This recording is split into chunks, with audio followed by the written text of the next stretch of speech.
Hello.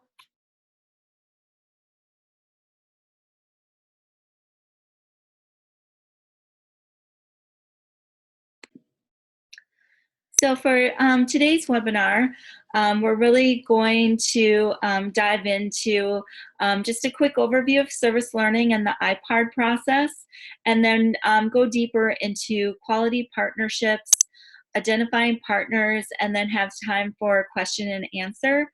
Um, so I'd really like to start by sharing um, with a quick review of service learning, what it is and what it is not.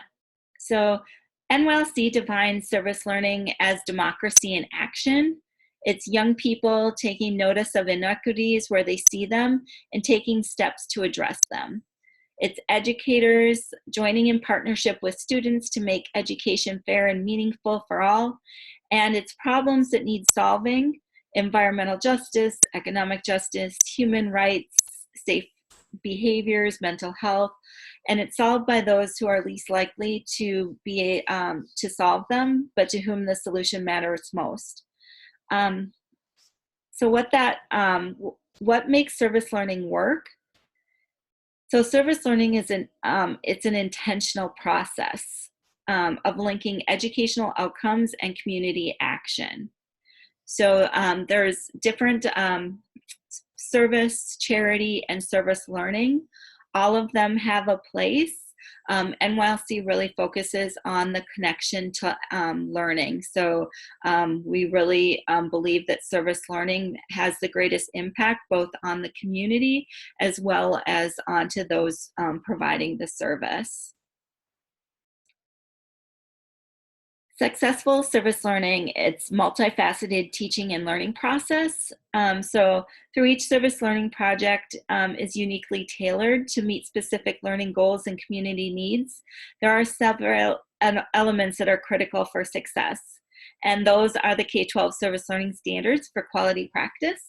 And you can see I have them up on the screen here for you to look at, and you can actually go deeper on the standards on our website.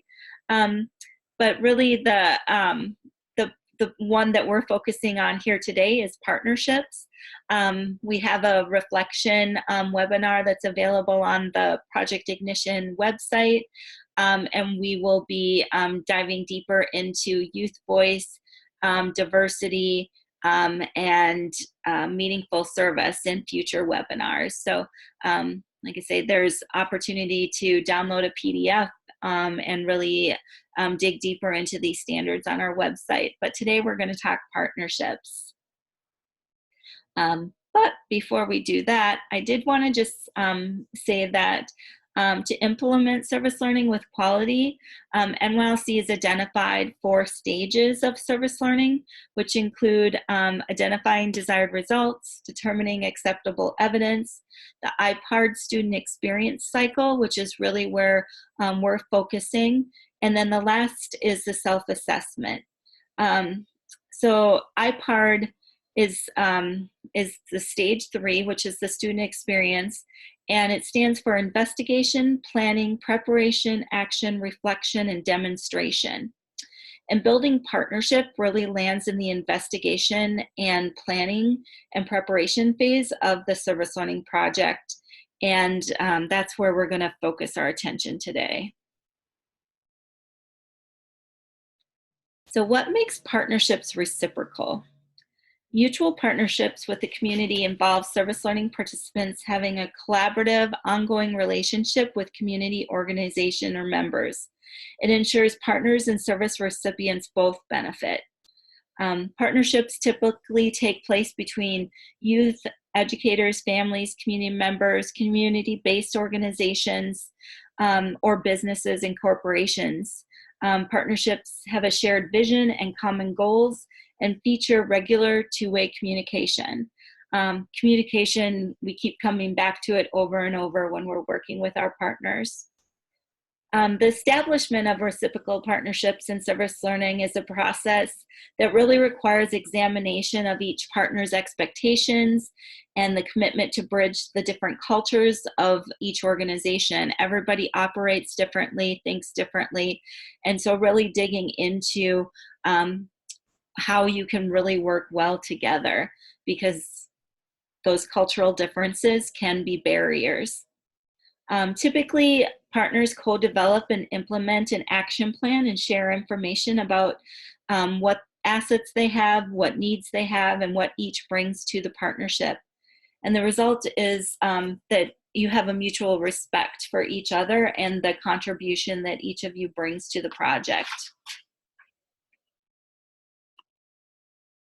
Then, so what makes it for a quality partnership? And it really, a lot of the same tenets of reciprocal partnership can be found in quality partnership. It involves bringing a variety of people together, both young and old, community-based and business and corporations, as well as government entities. So it's looking at really a very diverse group coming together to work on a common goal. Partnerships are characterized by frequent and regular communication, again, to keep everyone well informed and reporting about not only what's happening, but ensuring that you're all on the same page as far as the progress that's happening. Partners collaborate to establish a shared vision, and they set common goals to address the community need.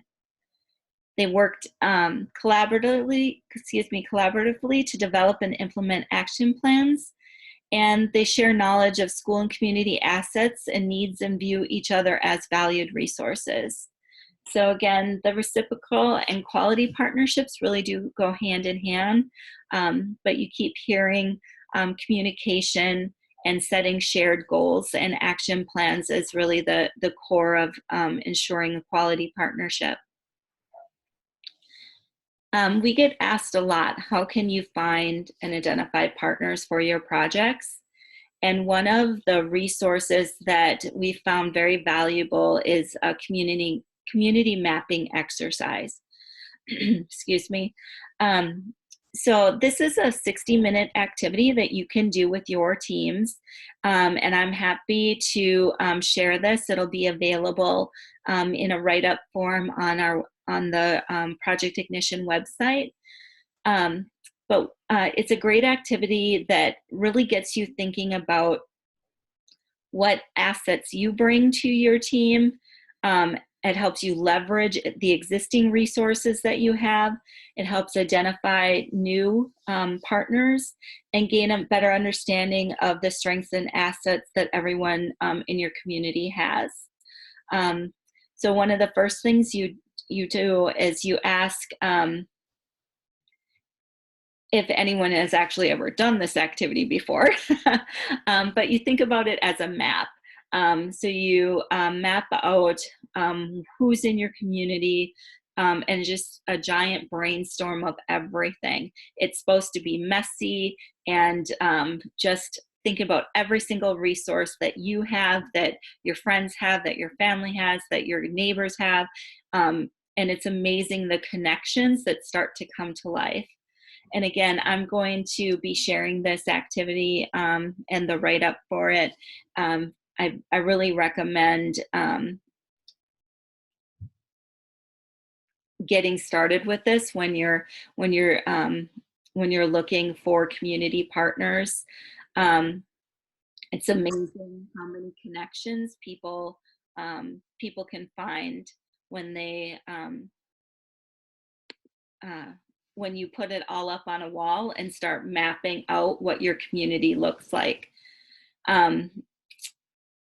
One of the things that has been really beneficial is actually tying it to an actual map. So we have a lot of students who, when they participate in the community mapping project, they'll actually use a map of their community to start to spark ideas. It's an opportunity to really think outside the box and find out who knows who. It's almost becomes like this spider web of a map making connections. And of course, we're always looking at the reflection process as part of that as well. And doing a gallery walk is a great way for participants to reflect on what they've put up and use, right questions, help make connections to each other's maps. So you can start to see what the connections are, what possibilities exist, what further questions do you have, and what other, you'll be able to start to fit all of the pieces together. You discover a lot about your community, about yourself, and also new resources that become unveiled through the process. Oops, excuse me. There we go. I also, identifying partners, it's an important step to ensuring that your project make a lasting impact on the community. And I really encourage you to remember that NYLC and the National Highway Traffic Safety Administration are partners with you in this work. And we're here to help. So if there are questions or introductions that need to be made, or you're just struggling with any part of your project, please connect with us, and we're happy to help you work through some of the challenges you may be experiencing. So I'm going to pause and see if there are any questions. I'm just going to unmute everybody and see if you have any questions about building partnerships, any challenges you're facing in that area. Yeah. That would be a miracle.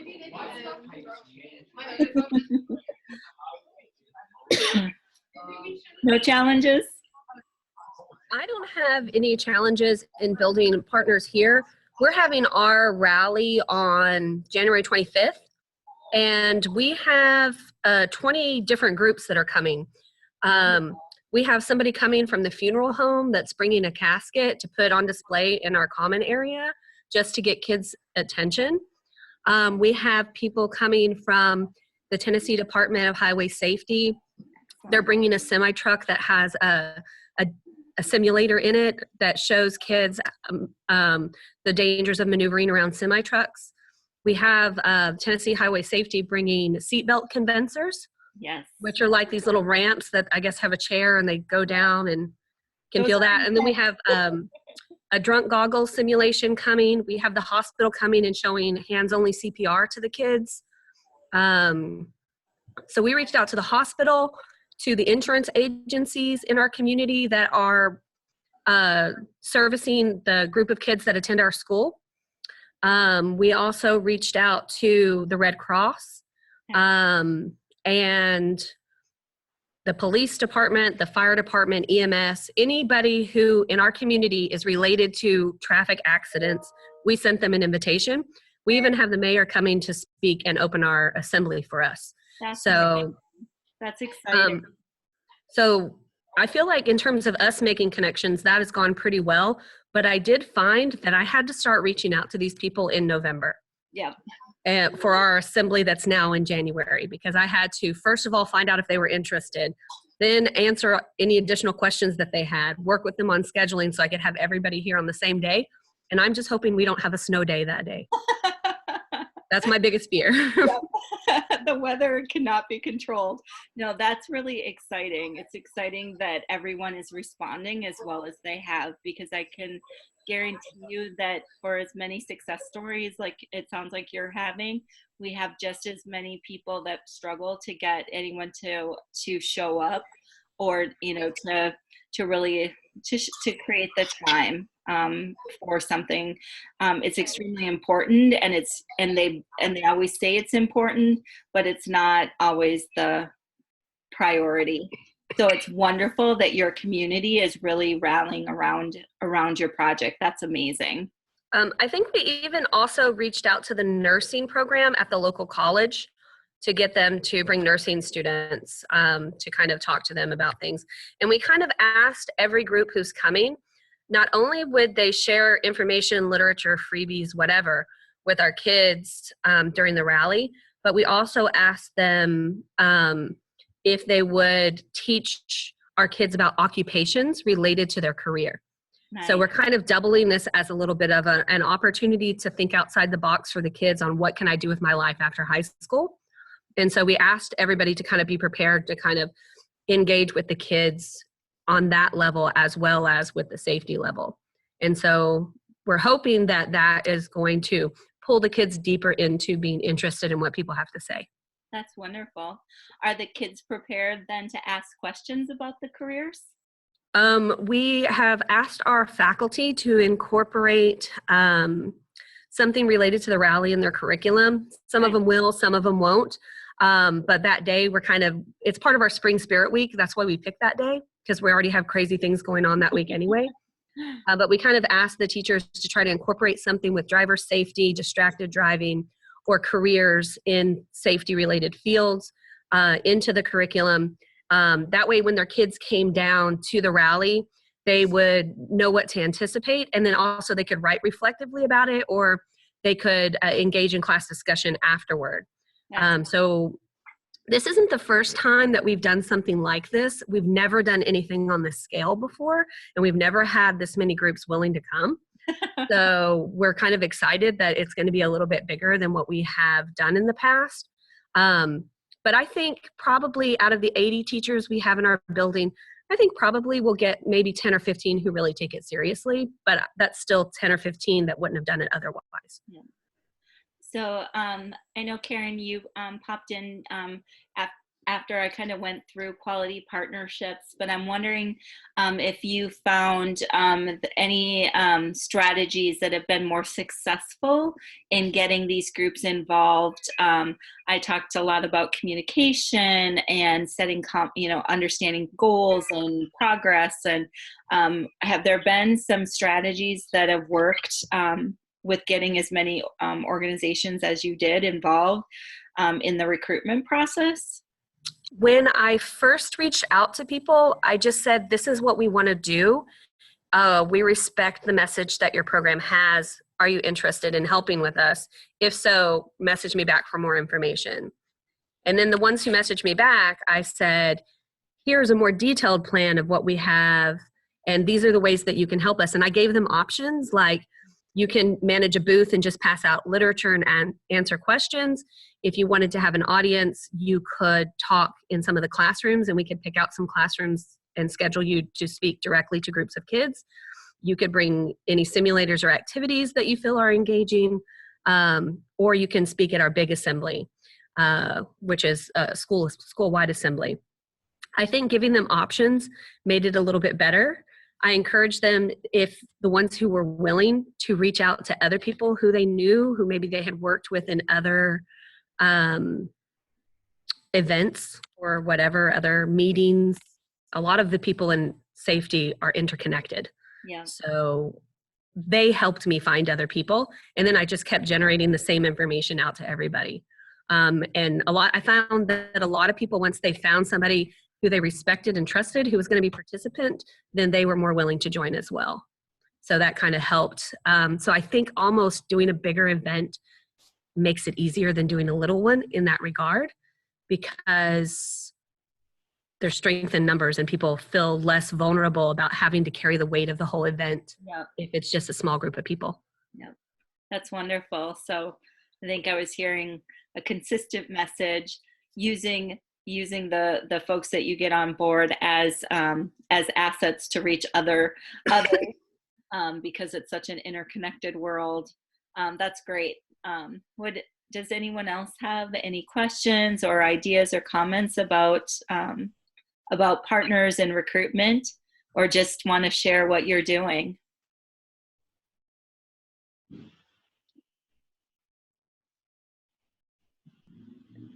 Okay.